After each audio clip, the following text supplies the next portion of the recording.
Olá, boa tarde para você que está comigo ao vivo, bom dia, boa noite ou boa madrugada, se você está mexendo depois. Eu sou a professora Juliana e nós estamos aqui para continuar, quase finalizar, na verdade, a disciplina de operações unitárias. Um adendo importante. Alguns alunos de outra disciplina, nem foi daqui, reclamou que na gravação não dá para ver eu riscando, desenhando e escrevendo.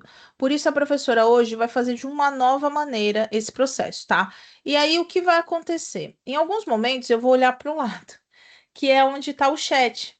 E aí, para ver se entrou alguém, se alguém está falando comigo. E aí, quando isso acontecer, eu peço que vocês relevem, tá? Porque a professora, na verdade, não está lendo nada, não está olhando nada do lado. A pessoa, profa, tá olhando mesmo o chat para eu conseguir ministrar aí a aula, tá? E responder os colegas. Bom, é, nossa última aula é a semana que vem. Então, essa é a nossa quinta aula e a gente vai finalizar a disciplina, tá?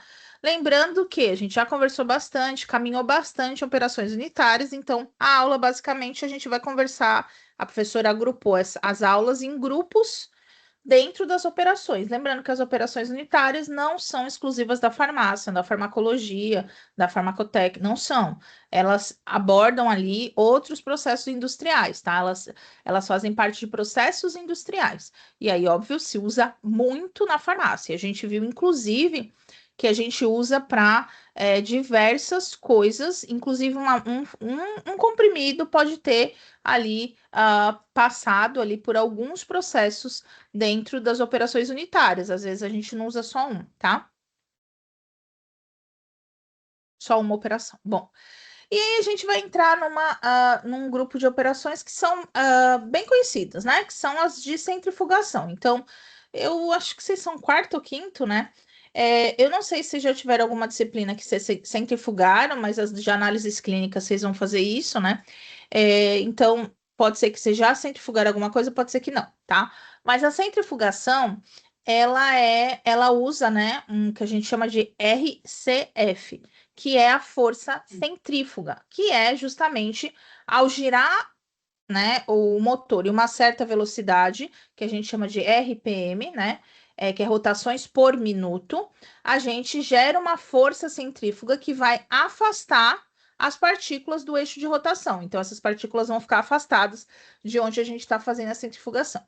E aí, o que acontece? Com esse afastamento, a gente consegue separar por diferença de densidade, o que é sólido, mais pesado, até líquidos, né? Mas o que for de densidade maior vai descer e o que for de densidade menor vai ficar em cima. Então, quando a gente pensa no sangue, todas as células vão descer, as hemácias vão ficar mais no fundo, depois a gente vai ter os leucócitos, e aí, por último, a gente vai ter o plasma, que é a parte líquida, é a mais leve, tá? Para que normalmente se usa, né? São substâncias, né, fluidos, soluções que têm partículas de dimensões coloidais diferentes, tá? Então, a gente tem ali partículas que são difíceis de filtrar por um método normal, e aí a gente usa a centrífuga para fazer essa separação, tá? Eita, que professora, não tá conseguindo passar aqui. Bom, É, por exemplo, tá?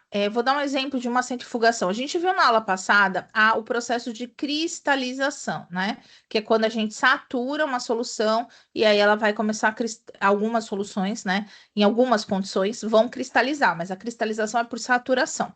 E aí a gente fez a cristalização e aí a gente usa a centrifugação para separar do licor mãe, né? Da solução central. Então, se a gente cristalizou a gente estava numa solução, sobrou meio líquido. Então, eu centrifugo para que eu separo, a gente chama de licor mãe, né? Que é a solução mãe. Eu separo dela, né? E aí consigo separar os cristais dessa solução, tá? Então, por exemplo, durante a fabricação de produtos biológicos de origem proteica ou macromoléculas, né? Porque as proteínas são moléculas maiores, eles vão permanecer, né?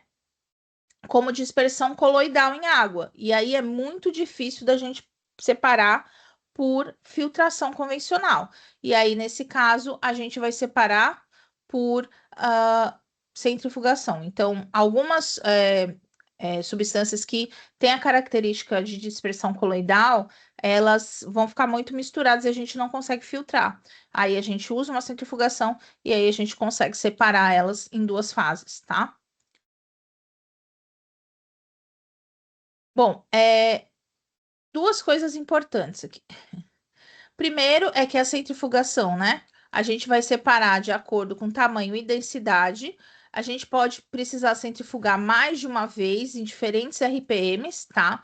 É, o que vale muito é o gradiente da densidade, e aí a gente pode ter, né, gradientes que são isotópicos e a gente vai ter a taxa sazonal, tá? Uma coisa importante na centrifugação, tá? A gente tem centrífugas de laboratório, de análises clínicas, e a gente tem centrífugas enormes em indústrias farmacêuticas, tá? E aí, uma coisa importante também é que essas centrífugas elas vão ter tamanhos de tubos que você vai usar diferentes, tá?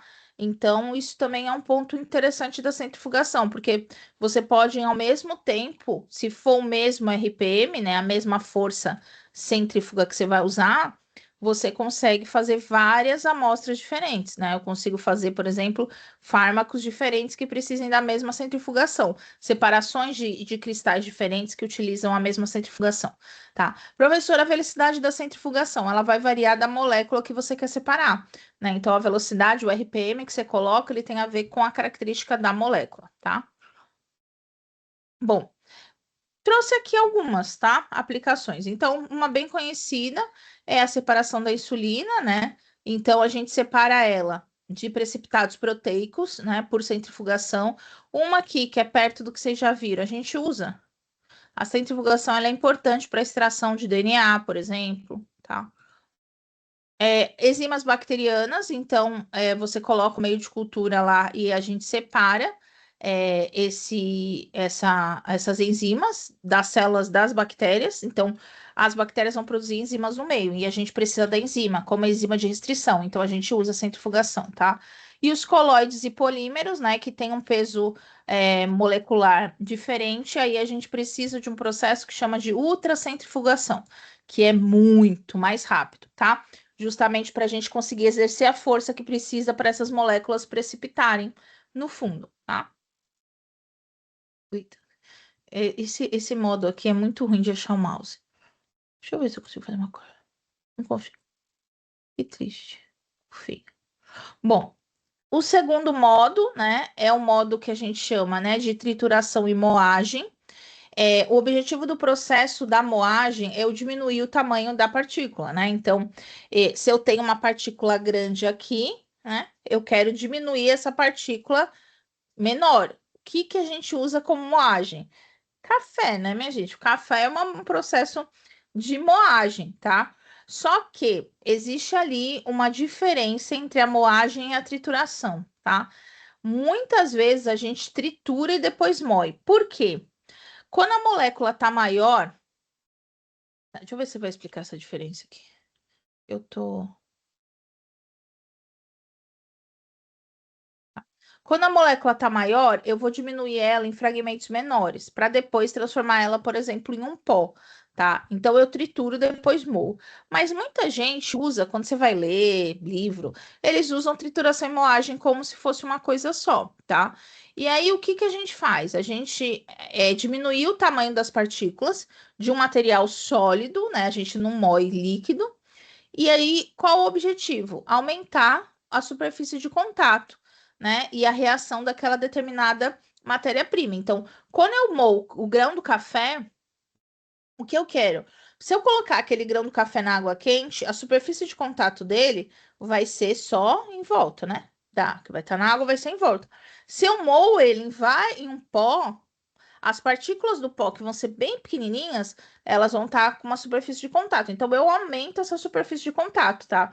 Então, quando a gente aumenta, a gente melhora a reação daquela matéria-prima, tá? E aí a gente moe o quê? Tritura o quê? Café, a gente tritura, depois moe, chocolate. Então, a gente tem várias partículas que são conhecidas da gente e que a gente moe com frequência, né? Farinha mesmo, ela passa por moagem, tá? Bom, tanto a trituração quanto a moagem é um processo de redução de tamanho. Então, eu tenho uma partícula maior e eu quero reduzir essa partícula, né, para níveis menores. Espera só um pouquinho, minha gente, que tá bugando aqui.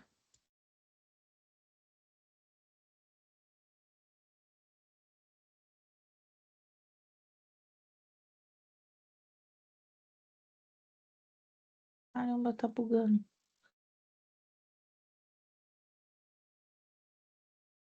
Deixa eu tentar arrumar, peraí.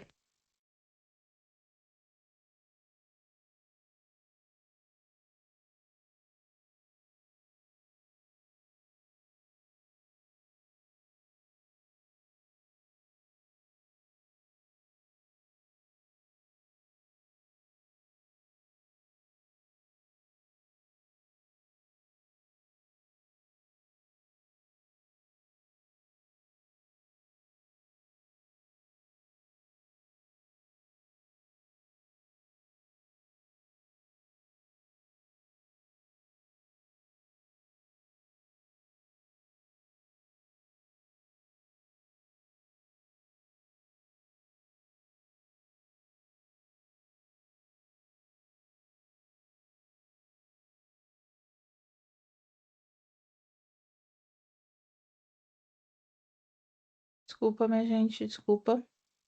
Acho que eu consegui voltar aqui. Vamos ver se está compartilhando aqui certinho. Essa, essa, essa parte aqui é muito ruim.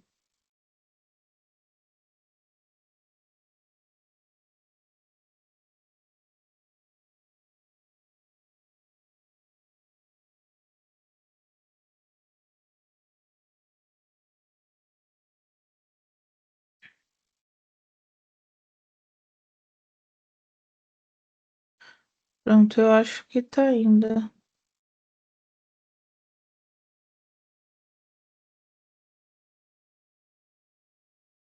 Eita.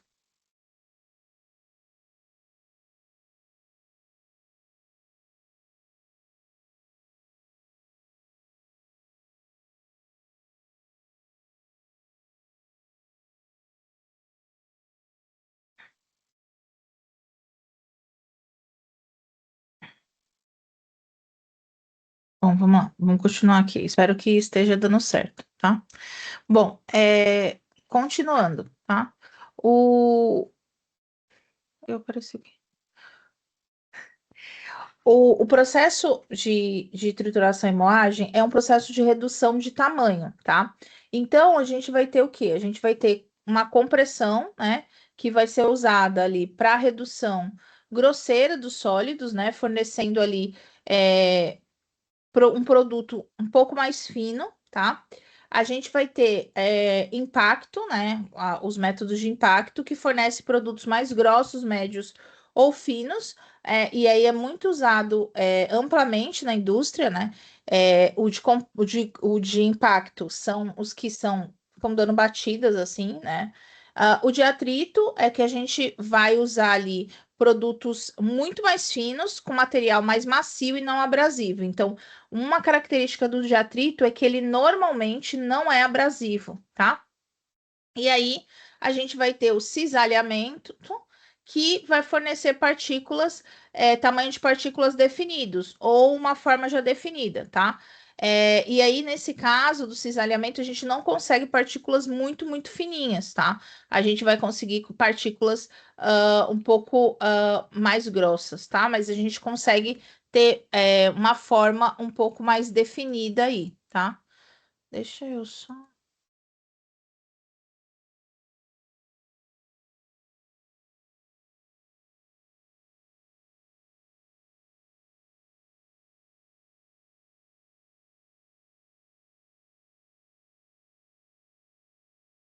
Eu tô compartilhando eu lado a lado, mas eu não sei se tá bom. Eu vou deixar assim, a gente depois eu vejo. Bom, continuando. Então, eu fiz uma tabelinha com modo de redução. Então, a gente vai ter a compressão, né? O impacto, o atrito e o cisalhamento, né? Então, exemplos de equipamento que a gente vai usar. A compressão é o que a gente chama de moinho de triagem cônico, tá? Que ele vai fazer compressão assim e vai fazer a moagem, tá? Aí a gente vai ter o de impacto, que são os de martelo, que vai ficar batendo, batendo, batendo, batendo, batendo, batendo. Um detalhe, a de compressão ela vai gerar uma granulação seca, mas também pode gerar granulação úmida, tá? O de impacto normalmente se usa material frágil e seco, tá? Normalmente a gente não usa material úmido para impacto. O de atrito, a gente vai ter uma granulação, né? Um granulador oscilante fazendo esse processo do atrito, e aí a granulação é seca, tá? E aí a gente tem o cisalhamento, né? Que a gente pode usar uma peneira manual ou uma extrusora, tá? E aí a gente vai ter ali, pode ter granulação úmida, a desaglomeração dessas moléculas, tá? Uma coisa importante aqui é que vai depender do que eu preciso, tá? Professor, a gente pode usar tudo isso na indústria farmacêutica? Pode, mas vai depender do que eu preciso, tá? Normalmente, se usa muito, né? é, Quando a gente vai falar de princípio ativo, produção de princípio ativo, tem muito local que produz IFA que eles usam impacto, por exemplo, tá? Mas daí dentro da produção do fármaco já não se usa tanto. Então, vai depender do que a gente propriamente está ali procurando para o nosso produto, seja uma IFA ou seja o fármaco final, tá? Se ficar confuso, vocês me falam aí, porque esse modo novo aqui tá deixando a professora um pouco confusa para poder compartilhar com vocês, tá? Bom, a validade do processo, né? Então, a gente tem tudo basicamente, a gente tem uma regulamentação, então a gente tem uma definição regulamentada já, e aí a gente vai ter, tá muito documentado na literatura, que tem um grau de evidência, né? Já que determinado processo, ou seja, eu vou escolher, um processo, e esse processo vai produzir um produto consistente com atributos de qualidade, tá? A gente está falando de validade do processo. Então, existe uma definição regulatória de, eu produzi algo nesse tipo de processo, eu vou ter uma validade, tá? E aí, outra coisa, né? Eu vou ter uma validação, desculpa. Outra coisa é a escala de desenvolvimento, tá? Normalmente, a gente tem, né? Quando a gente vai produzir algo novo, a gente precisa pensar na escala de desenvolvimento. Embora a validação ocorra em uma escala completa desse desenvolvimento, normalmente, quando vai se fazer algo novo, a gente usa uma escala reduzida para ver isso funcionar, ou laboratorial, né? Que é justamente quando a gente vai fazer um processo de fabricação novo. Então, eu não vou colocar um novo fármaco em um processo de fabricação altíssima. Eu vou dar um exemplo que aconteceu. Eu vou colocar ele dentro de uma escala reduzida até eu estabilizar, ver os problemas e aí depois eu abro essa escala para uma escala completa. A gente teve no Brasil, na verdade aconteceu no mundo todo, mas quando a Lili veio para o Brasil, a Lili é do Monjaro. A gente teve um desabastecimento. E isso, minha gente, ocorreu justamente por conta dessa escala reduzida. Eles produziram de maneira reduzida, porque eles estavam expandindo, né, as produções deles, e aí eles viram que não ia ser suficiente, e daí eles tiveram que aumentar a escala. Quando a gente produz um fármaco novo, eu inventei um fármaco, né? Vai curar o câncer. Esse fármaco ele vai ser produzido em uma escala reduzida para eu ver todos os problemas que eu posso ter para depois eu fazer a escala completa, tá? Então, a definição regulatória, ela já diz a validação desse processo, como ele deve ocorrer, e que uma vez validado, ele tem ali aquela determinada qualidade a ofertar, tá? Então, a gente tem a validação e a qualidade andando junto aí nesse processo. Bom, primeira coisa que eu falo, conhecimento é essencial, né? Então, compreensão das máquinas é essencial, tanto o design da máquina quanto a operação. Professora, mas eu preciso conhecer tudo, eu não sou mecânico da máquina. Minha gente, olha, eu vou dar um exemplo. Quando você liga na assistência técnica da sua internet, a mulher fala assim: vai, tira o modem da tomada, né? Tipo, o ADSL na tomada. Espera 30 segundos e coloca de novo. E aí o que acontece? Ela vai pedir para você fazer isso e ela vai perguntar: você fez mesmo? Às vezes irrita. Mas muita gente não sabe o que é isso. Tem gente que você fala: olha, você precisa reiniciar seu computador. Como eu reinicio? Você vai lá, vai apertar o botão para desligar e ligar de novo. A pessoa aperta o botão do monitor, tá? Então, nesse caso, a gente precisa conhecer com que a gente trabalha. Não quer dizer que eu preciso fazer a manutenção daquilo, mas eu preciso conhecer ao ponto de falar: olha, deu um problema nisso. Esse problema aqui, ele é por conta disso, provavelmente. Precisa chamar o técnico. Ah, não precisa, eu consigo resolver. Então, a compreensão das máquinas, elas são essenciais, né? E aí, a gente tem uma interface, obviamente, entre a engenharia e o desenvolvimento de produtos, uma vez que a engenharia e o desenvolvimento de produtos, ele tem que se adequar para a gente produzir, ter a produção dessas máquinas, tá? E aí é bem importante que vocês entendam o quê? O conhecimento da máquina, o conhecimento de todos os parâmetros que a máquina tem, o conhecimento dos parâmetros que a empresa usa, porque às vezes a máquina tem 50 parâmetros, mas a empresa só usa 30. Então, será que você não, já que você tem a máquina, será que você não conseguiria usar outros parâmetros? Então, cada processo vai ter um parâmetro crítico que vai impactar na qualidade. Então, a gente precisa lembrar que a qualidade do produto é muito importante, tá? Vide aí o detergente P, que deixou ter um dos tanques deles contaminado com pseudomonas. Então, isso é falta de qualidade, é falta de controle de qualidade, tá? Na moagem, né, os principais, a gente está falando da moagem, tá? Os principais produtos ali são a velocidade, os principais parâmetros são a velocidade, o tipo da malha que eu vou usar na moagem e o tipo da tela, que é justamente por onde vai passar os produtos moídos, né? Porque muitas vezes você faz a moagem e aí você quer que tenha determinada espessura aquilo, né? Ser mais fininho. Você tem que colocar um filtro fino, para quando aquilo começar a passar pelo filtro, você garantir que está dentro dos parâmetros que você quer, tá? E cada equipamento, não preciso dizer isso, vai ter uma ação, né? E uma aplicação específica, certo? Bom, é, a gente tem uma coisa que a gente chama de qualidade por designer, tá? É esse nome mesmo. Chama QB minúsculo D de dado. Q maiúsculo B de minúsculo D de dado. É, um processo de qualidade dentro das operações unitárias, tá? Que ele é o maior desafio das fabricações de produto, tá? Então, normalmente esses designer por qualidade, eles são compostos, né? Quem faz isso por equipes multidisciplinares. Então, vai ter profissional bioquímico, químico, da bioengenharia, da engenharia biomédica, um farmacêutico, que vão corroborar, né?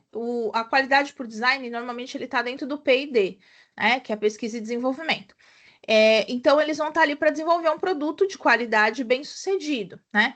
E aí, dentro disso, eles precisam entender a qualidade por design, que é o quê? É os atributos da qualidade com uma base lógica e científica. Então, eu quero essa qualidade porque essa qualidade garante que eu vou ter isso ou que eu não vou ter isso, né? E vai correlacionar com cada operação unitária. Então, vou pegar aqui um produto que eu estava dando uma aula. Eu quero, isso aqui, ó, é um hidratante de rosto, bem conhecido aí, bem hypado na internet. Eu quero produzir isso aqui numa indústria, certo? Lá na minha indústria. Então, eu tenho toda a formulação aqui dentro, não vamos conversar sobre isso. Só que esse produto tem uma qualidade excepcional, 10 de 10. Eu preciso pensar aqui, dentro desse produto, tem quantas operações unitárias? Eu consigo pensar umas 3, 4. Bom, tem 4 operações. Então, eu vou ter que correlacionar dentro da ciência a qualidade que eu tenho aqui dentro de cada operação. Então, essa qualidade 1 vem de qual operação unitária? Ah, vem da operação 1 e 2. Então, eu preciso ver e validar essas operações para ver se realmente elas estão dentro desse padrão de qualidade.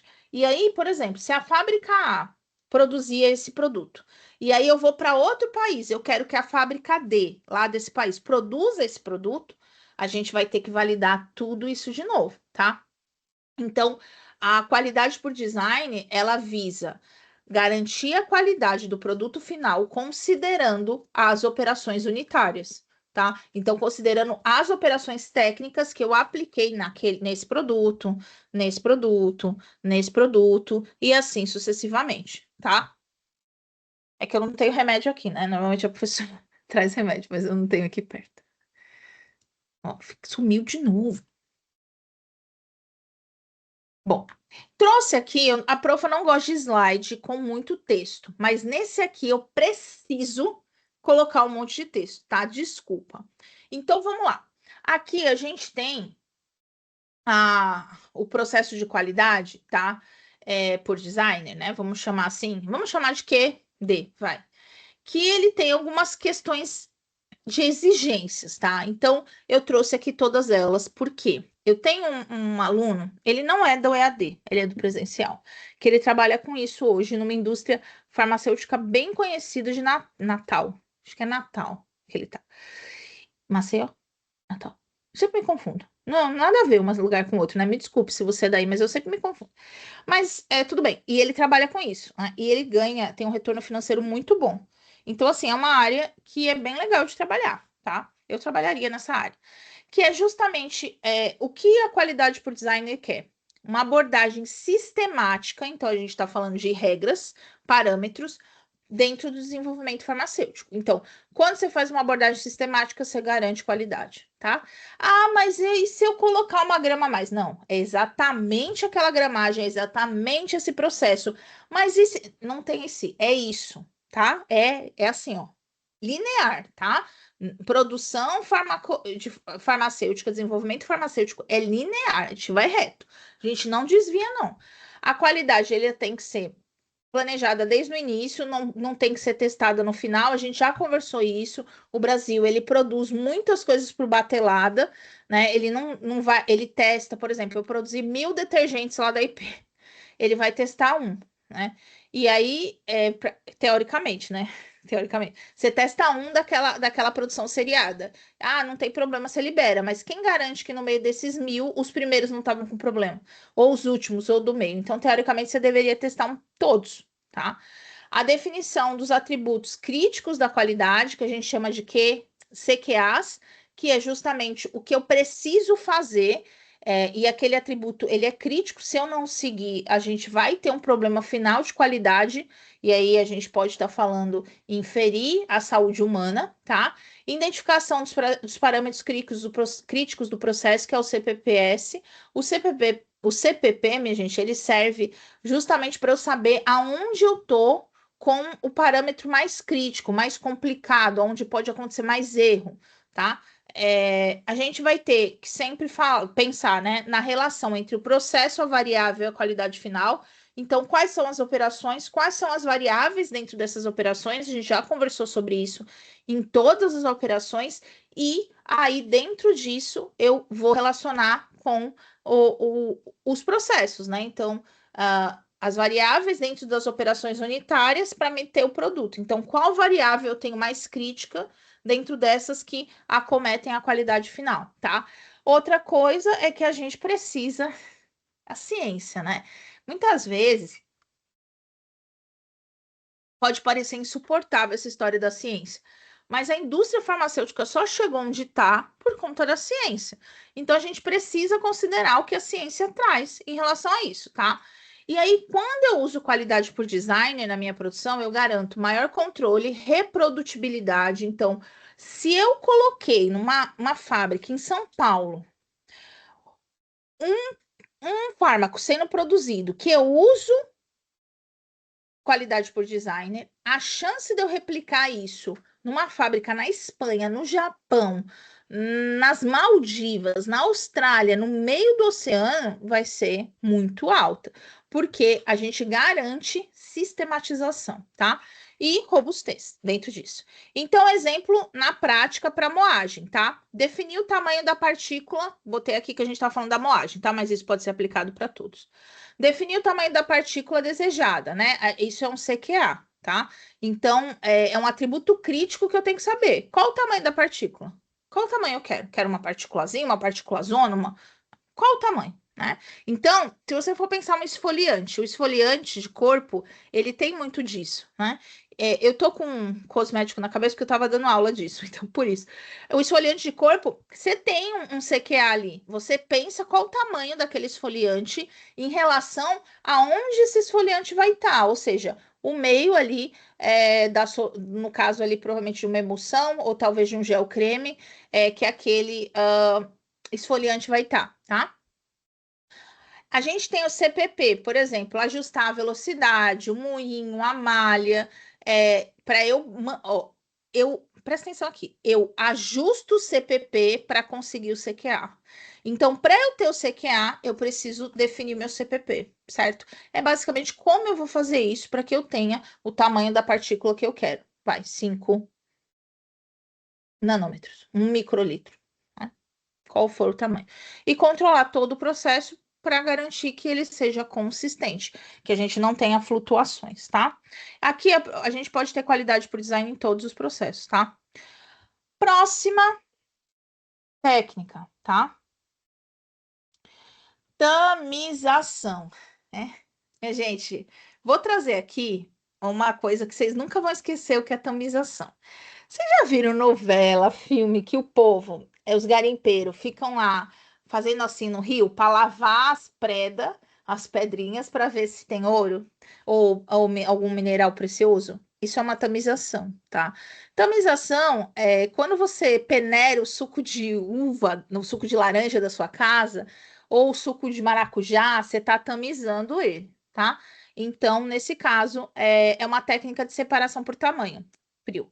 E quem vai definir o tamanho da separação é a malha da tamização, né? Ou seja, lá o tamanho da sua peneira, né? Se a trama da peneira é grande ou é pequena. A gente usa tamizes, ó que nome bonito, para peneira. Na próxima vez que você for peneirar um suco na sua casa, você fala assim pro seu marido, pra sua esposa, pro seu filho, pra sua mãe: Mãe, pega uma tamizes aí. Né? Ela vai olhar aqui, pega quem, você vai ver que é justamente as peneiras, tá?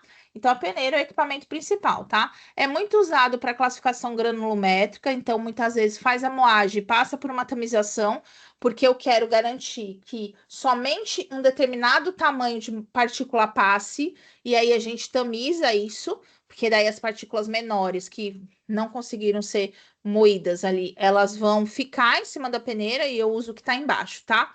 Então, ela é para classificação granulométrica, basicamente, tá? Importante para a gente determinar, né? As propriedades física-química dos pós.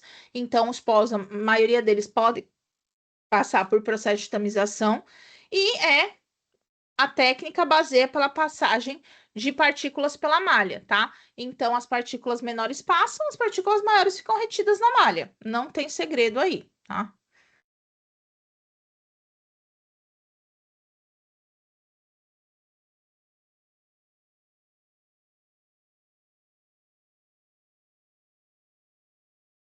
Bom, passamos. Não tá passando. Qual a vantagem? Permite uma grande quantidade, um grande volume de amostra, então eu consigo fazer em grande quantidade. Os princípios são fáceis, a execução é fácil, não é caro os equipamentos, as peneiras são baratas, as tamises são baratas, as malhas que precisa trocar são baratas, tá? Desvantagem. A peneiração úmida exige operação manual, então se você vai peneirar algo que é úmido, você não vai conseguir só com equipamento, tá? Vai depender muito da habilidade do operador, se for ali uma peneiração úmida, tá? A automação, a gente tem equipamentos mais caros que fazem isso, né? E aí, obviamente, as grandes indústrias utilizam disso. E aí, o que acontece é que a gente pode ter um cegamento da peneira, né? Então, precisam, a pessoa que está usando ali, né, o equipamento de tamização, ela precisa ficar vendo a malha, tá? Porque algumas partículas, elas vão ficar, isso você já deve ter visto, elas vão entupir a malha, né? Deixa eu pegar aqui para você ver uma coisa. Isso aqui é uma malha, tá vendo? Então, se eu colocar uma partícula aqui que vai entupir isso, eu posso alterar meu processo de tamização, né? Então, eu preciso sempre estar olhando a malha para ver se ela não ficou cega, né? Se ela não ficou ali. é, entupida ou se ela não sofreu cegamento, ou seja, a gente tem ali uma incapacidade de passar, da partícula passar por aquele furinho na malha, tá? Que é o poro da malha. Bom, a tamização ela pode ser seca ou úmida, tá? A gente consegue fazer úmida, como a profa já disse. A tamização seca, tá? Nesse caso, é a mais usada, é a mais comum de se fazer, tá? Então, a gente vai ter partículas menores que 50 é, não vão passar facilmente, tá? Então, a gente normalmente utiliza partículas que digamos assim, espontaneamente, tá? A gente utiliza partículas que são maiores de 50, tá? Agora, quando a gente. Micrômetro, tá? Quando a gente está falando de, professor, eu preciso fazer uma partícula menor, o que eu faço? Pode-se utilizar fluxo de ar. Então, se coloca o ar, né, aqui sobre a peneira para forçar ela a passar para o outro lado, tá? Então, se a gente tiver, porque justamente a gente pode ter um problema que elas são muito pequenas, elas podem se agregar, tá? A peneiração úmida a gente usa para partículas que são menores que 50, tá? Então, vai partícula de 25, 30, ó, até 45, 40 e pouco dá para passar utilizando fluxo de ar, tá? Mas menor que isso não passa, né? E daí o que acontece? A gente vai ter usa a peneiração úmida, porque elas vão passar com mais facilidade, e aí elas são carregadas eletricamente, né? Ou apresentam uma pasta, uma suspensão para elas passarem, tá? Trazendo para a culinária, só para vocês entenderem, quando as pessoas fazem um purê de batata, o certo é passar numa peneira, tá? É como se fosse isso, uma peneiração úmida ali, tá? E aí se usa ali uma substância que normalmente é carregada eletricamente, ou então um material tá em pasto ou em suspensão, tá? Mas a maioria é seca. Bom, os tipos de equipamento. A gente tem as telas, as grelhas e os grifos, tá? Os grifos são chapas metálicas, elas são planas, né? Na maioria delas, ou elas podem ser curvadas, mas não muito. Elas são levemente curvadas assim, tá? E elas são perfuradas com furos de várias formas e dimensões determinadas. E daí eu vou usar o crivo dentro da dimensão que eu quero para o que eu quero tamizar, tá? As grelhas são barras metálicas que vão estar dispostas paralelamente em um espaço irregular, tá? E aí é parecido com a grelha do churrasco mesmo, só que elas não têm espaço regular, o espaço entre elas. E as telas, que são muito utilizadas, são fios metálicos traçados em direções ortogonais, né? Ou seja, elas vão se fechando, que é isso aqui, né? Com abertura quadradas ou retangulares. É isso aqui é malha, ok? Isso aqui é uma malha.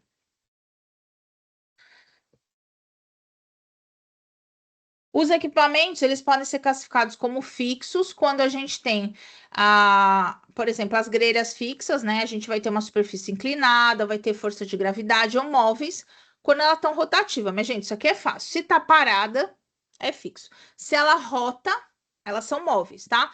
Tem umas que vibram assim. Elas também são móveis, tá? A fixa, ela realmente fica fixa e aí a gente conta com a força da gravidade, tá?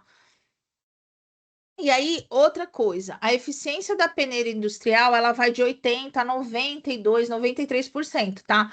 Nunca vai passar de 95, tá? Então, a gente vai ter uma perda aí nesse processo, né? E isso é considerável dentro da indústria, tá? Bom, qual é a aplicação? Então, a classificação granulométrica após, né, o processo farmacêutico, né, o processo de construção do fármaco, para você saber o tamanho, padronização do tamanho das partículas para compressão de comprimidos. Então, quando você vai fazer compressão de comprimidos, você precisa que as partículas estejam um pouco mais soltas, e aí você faz tamização. Remoção de aglomerados de granulação, isso se faz muito, né? E controle o que a gente chama de blend, né? Então você passa pela peneira, tamiza, para você fazer com que a mistura fique mais misturada quando são dois pós mesmo, ou duas soluções granuladas, tá? Então a peneira não é só para selecionar, às vezes ela pode ajudar na uniformidade das misturas. Cuidado com essa pegadinha, porque já caiu em concurso isso. O impacto na qualidade do fármaco em si, né? Então, vai influenciar diretamente na dissolução da molécula e na biodisponibilidade, uma vez que você consegue adequar o tamanho da molécula que vai estar lá, ou o tamanho dela para ela ser dissolvida em determinado meio, tá? Afeta a fluidez do pó e o enchimento da cápsula, tá? Então, quando você tamiza o pó, ele fica mais solto, então ele entra mais fácil na cápsula e é muito mais fácil a gente encapsular, principalmente se for manual, tá? Nas indústrias não são, mas você trabalhar numa empresa de manipulação, você pode ter que encapsular, tá? Vai interferir na formação ali, na o que a gente chama de compressibilidade, a capacidade de ser comprimido, porque se o pó do comprimido, né, que eu vou lá apertar ele até formar o formato, ele não tiver bem fino, a gente pode fazer grânulos, e daí na hora que fazer a compressão, a gente pode formar como se fosse buracos dentro do comprimido, tá? E, obviamente, ele contribui para a uniformidade da dose, uma vez que as moléculas estão do mesmo tamanho. Então, a gente vai fazer com que na anatomização, todas as moléculas daquele comprimido estejam do mesmo tamanho. Porque se eu tiver uma molécula assim e um pozinho bem fino, a gente vai ter diferença na hora de metabolizar, tá? Bom, os problemas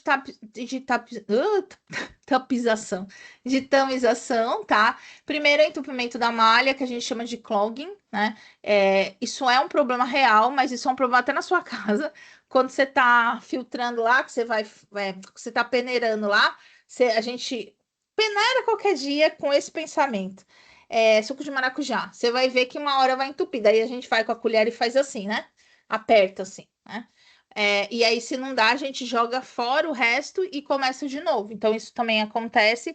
A gente não joga a malha fora, tem como desentupir, né? Formação de aglomerado, então pode ser que, às vezes, a umidade tem que ser controlada, tá? A nível industrial do local, porque muitas vezes a própria umidade do local pode fazer com que o que você tamizou aglomere por conta da umidade. E também umidade nos equipamentos, tá? Perda do material fino, que pode acontecer, tem uma perda na tamização, como a profa disse, e pode gerar energia estática, tá? Por conta do próprio processo de tamizar e das malhas serem metálicas, tá? Controle de qualidade, análise granulométrica, ou seja, eu preciso saber o tamanho das partículas, né? Se elas estão realmente do tamanho que eu queria. Reprodutibilidade do lote, eu fiz o lote 1, minha partícula tem tamanho 2. Eu fiz o lote 3, minha partícula tem que ter tamanho 2. Se ela tiver tamanho 2,2, tem alguma coisa errada na sua reprodutibilidade, tá? E validação do processo que a professora já explicou aqui, certo? Deixa a professora fazer uma coisa. Bom, deixa eu beber uma aguinha.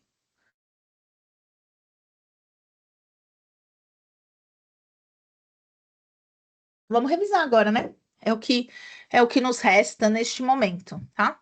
Deixa eu ver se tem alguém no chat. Deixa a professora. Tá bem ruim, minha gente, essa brincadeira nova aqui. Nem sei se vocês estão. Vocês me abandonaram hoje, né? Vocês esqueceram da aula, né? Vocês esqueceram. Bom, as operações unitárias, né? A gente, dentro da farmácia, a gente já viu algumas, né? E aí vamos revisar o que a gente ainda não viu, que viu na aula de hoje, tá? Então, primeiro, durante o processo de produção de um comprimido, lembrando que o comprimido, quando ele é comprimido, né? Quando tem uma compressão nele para ele formar o comprimido, ele tá em pó, tá? Uma indústria farmacêutica utiliza a tamização para garantir a uniformidade do tamanho das partículas do pó. Observou-se que partículas muito finas estavam sendo perdidas no processo. Deixa eu explicar por quê. Pode acontecer de partículas muito finas voarem, ficarem soltinhas, né?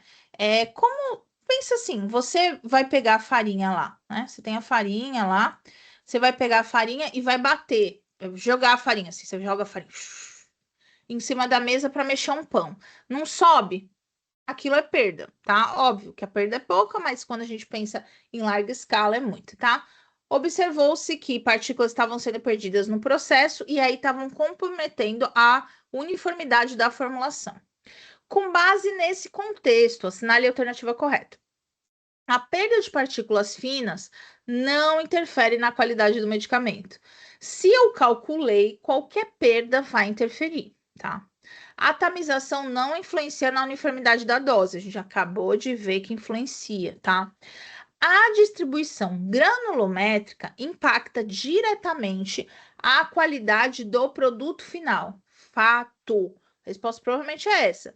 Porque se eu tenho um grânulo grande e um grânulo pequenininho, eu não vou ter a mesma ação. A gente entende uma coisa, a gente não tem a mesma superfície de contato. Se eu pego isso aqui, olhem para isso aqui é um algodão. Se eu pego isso aqui, eu tenho uma superfície de contato aqui, certo? Se eu vou pegar esse algodão, ele tem, e abro ele aqui. Vocês concordam comigo que antes eu tinha duas superfícies de contato, agora eu tenho 2, 4, 6 e 8. Então, toda vez que a gente reduz algo para partículas menores, você aumenta a superfície de contato, tá?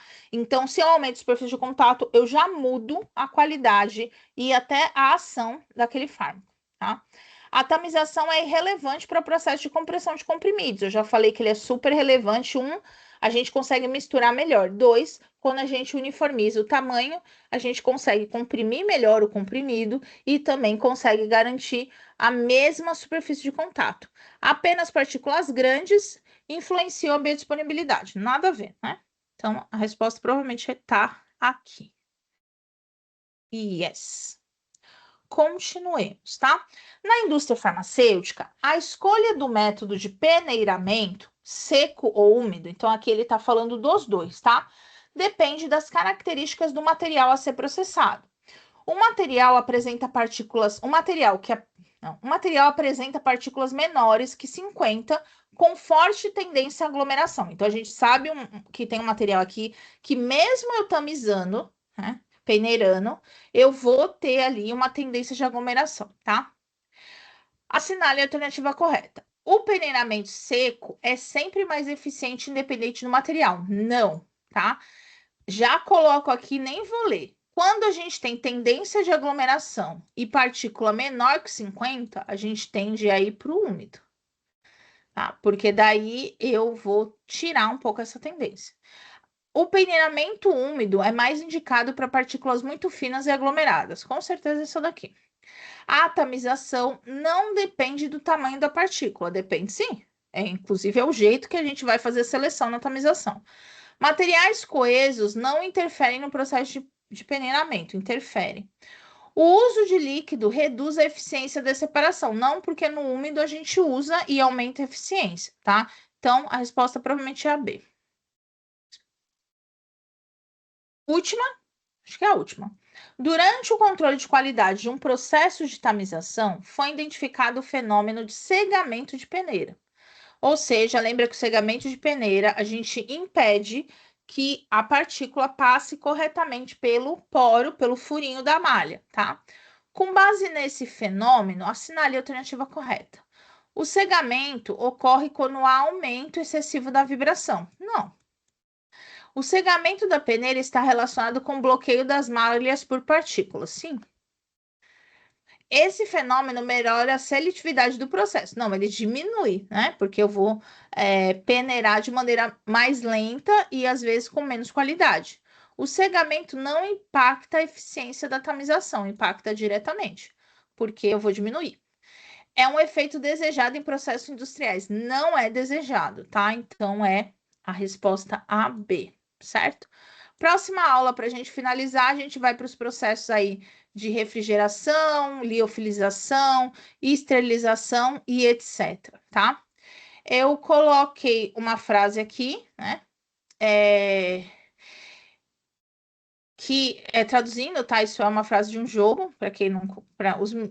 Eu vou falar os meninos, vai ser um pouco machista, mas os meninos normalmente gostam desse jogo, então por isso que eu falei eles, o Half-Life 2. The right man is the wrong place can make all the difference. Ou seja, o homem certo no lugar errado pode fazer toda a diferença. Então, às vezes, a gente está num lugar. Às vezes a gente ser uma pessoa correta e tá no lugar errado e você não vai ser valorizado.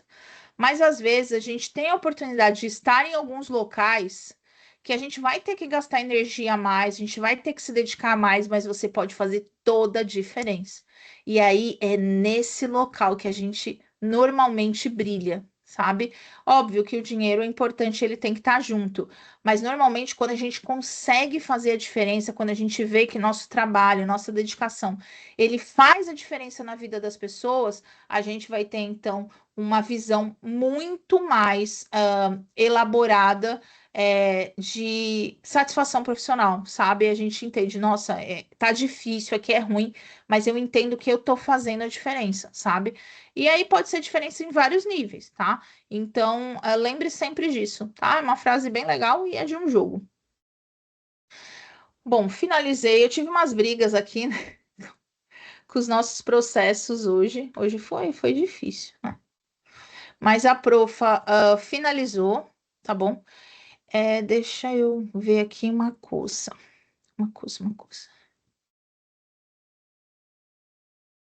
É, com- Olha, essa aula ela bugou geral, tá? No nosso material, deixa eu só ver aqui. Rapidinho. No nosso material, as 6 aulas estão lá, tá? Lembrando que cada aula, após cada aula, tá? Nós vamos ter ali um questionário, tá? Então, lembre-se sempre disso, que esse questionário ajuda vocês a estudarem para a prova, tá? Lembrando que a prova, ela é de alternativa, né? Então, a gente sempre tem que pensar nas questões dentro dessas alternativas, tá? O que realmente eu vou conseguir fazer de diferente ali, o que tá, a gente normalmente tem 5 alternativas, né? Duas a gente já consegue eliminar na maioria dos casos que não tem nada a ver. E aí, dentro daquilo, minha gente, lembra sempre que a professora fala, vai tentando fazer associações, tá? Na aula que vem, a gente vai ter uma aula um pouco maior, né?